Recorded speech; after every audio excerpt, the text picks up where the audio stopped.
The Feather Pillow by Horacio Quiroga. Alicia's entire honeymoon gave her hot and cold shivers. A blonde, angelic, and timid young girl, the childhood fancies she had dreamed about being a bride had been chilled by her husband's rough character. She loved him very much, nonetheless, although sometimes she gave a light shudder when, as they returned home through the streets together at night, she cast furtive glances at the impressive stature of her Jordan, who had been silent for an hour. He, for his part, loved her profoundly, but never let it be seen. For 3 months, they'd been married in April. They lived in a special kind of bliss. Doubtless she would have wished less severity in the rigorous sky of love, more expansive and less cautious tenderness, but her husband's impassive manner always restrained her. The house in which they lived influenced her chills and shuddering to no small degree. The whiteness of the silent patio, friezes, columns, and marble statues produced the wintry impression of an enchanted palace. Inside, the glacial brilliance of stucco, the completely bare walls, affirmed the sensation of unpleasant coldness. As one crossed from one room to another, the echo of his steps reverberated throughout the house, as if long abandonment had sensitized its resonance. Alicia passed the autumn in this strange love nest. She had determined, however, to cast a veil over her former dreams and live like a sleeping beauty in the hostile house, trying not to think about anything till her husband arrived each evening. It is not strange that she grew thin. She had a light attack of influenza that dragged on insidiously for days and days. After that, Alicia's health never returned. Finally, one afternoon, she was able to go into the garden, supported on her husband's arm. She looked around listlessly. Suddenly, Jordan, with deep tenderness, ran his hand very slowly over her head, and Alicia instantly burst into sobs, throwing her arms around his neck. For a long time she cried out all the fears she had kept silent, redoubling her weeping at Jordan's slightest caress. Then her sobs subsided, and she stood a long while, her face hidden in the hollow of his neck, not moving or speaking a word. This was the last day Alicia was well enough to be up. The following day she awakened, feeling faint.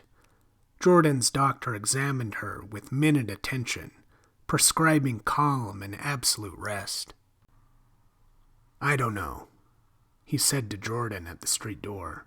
"She has a great weakness that I am unable to explain, and with no vomiting, nothing. If she wakes tomorrow as she did today, call me at once." When she awakened the following day, Alicia was worse. There was a consultation. It was agreed there was an anemia of incredible progression, completely inexplicable. Alicia had no more fainting spells, but she was visibly moving towards death. The lights were lighted all day long in her bedroom, and there was complete silence. Hours went by without the slightest sound. Alicia dozed. Jordan virtually lived in the drawing room, which was also always lighted. With tireless persistence, he paced ceaselessly from one end of the room to the other. The carpet swallowed his steps. At times he entered the bedroom and continued his silent pacing back and forth alongside the bed, stopping for an instant at each end to regard his wife. Suddenly, Alicia began to have hallucinations, vague images, at first seeming to float in the air, then descending to floor level. Her eyes excessively wide, she stared continuously at the carpet on either side of the head of her bed. One night she suddenly focused on one spot. Then she opened her mouth to scream, and pearls of sweat suddenly beaded her nose and lips. "Jordan! Jordan!" she clamored, rigid with fright, still staring at the carpet. Jordan ran to the bedroom, and, when she saw him appear, Alicia screamed with terror. "It's I, Alicia! It's I!" Alicia looked at him confusedly. She looked at the carpet. She looked at him once again, and after a long moment of stupefied confrontation, she regained her senses. She smiled and took her husband's hand in hers, caressing it, trembling, for half an hour. Among her most persistent hallucinations was that of an anthropoid poised on his fingertips on the carpet, staring at her. The doctors returned, but to no avail. They saw before them a diminishing life, a life bleeding away day by day, hour by hour, absolutely without their knowing why. During the last consultation, Alicia lay in a stupor while they took her pulse, passing her inert wrist from one to another. They observed her a long time in silence and then moved into the dining room. Phew! The discouraged chief physician shrugged his shoulders. It's an inexplicable case. There's little we can do.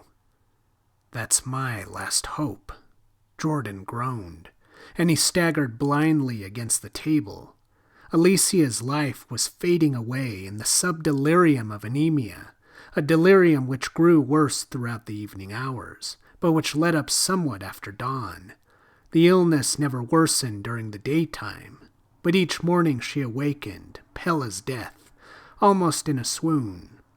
It seemed only at night that her life drained out of her in new waves of blood. Always when she awakened, she had the sensation of lying collapsed in the bed with a 1,000,000-pound weight on top of her. Following the third day of this relapse, she never left her bed again. She could scarcely move her head. She did not want her bed to be touched, not even to have her bed covers arranged. Her crepuscular terrors advanced now in the form of monsters that dragged themselves toward the bed and laboriously climbed upon the bedspread. Then she lost consciousness. The final 2 days she raved ceaselessly in a weak voice. The lights funerally illuminated the bedroom and drawing room. In the deathly silence of the house, the only sound was the monotonous delirium from the bedroom and the dull echoes of Jordan's eternal pacing. Finally, Alicia died. The servant, when she came in afterward to strip the now empty bed, stared wonderingly for a moment at the pillow. "Sir," she called to Jordan in a low voice, "there are stains on the pillow that look like blood." Jordan approached rapidly and bent over the pillow.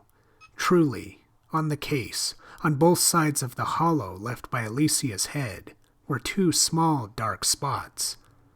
"They look like punctures," the servant murmured after a moment of motionless observation. "Hold it up to the light," Jordan told her.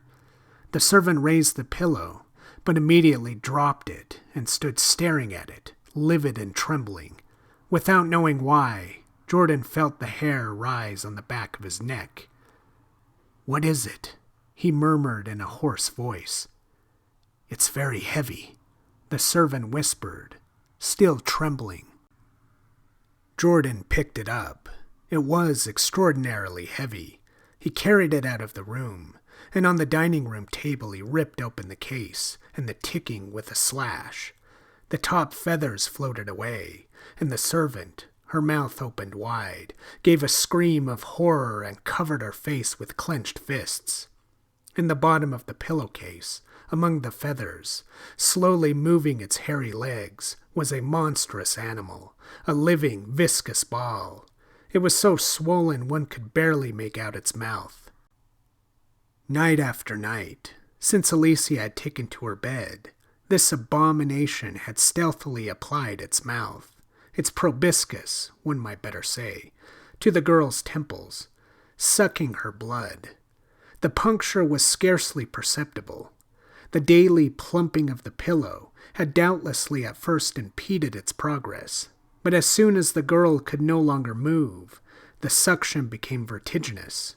In 5 days, in 5 nights, the monster had drained Alicia's life away. These parasites of feathered creatures, diminutive in their habitual environment, reach enormous proportions under certain conditions.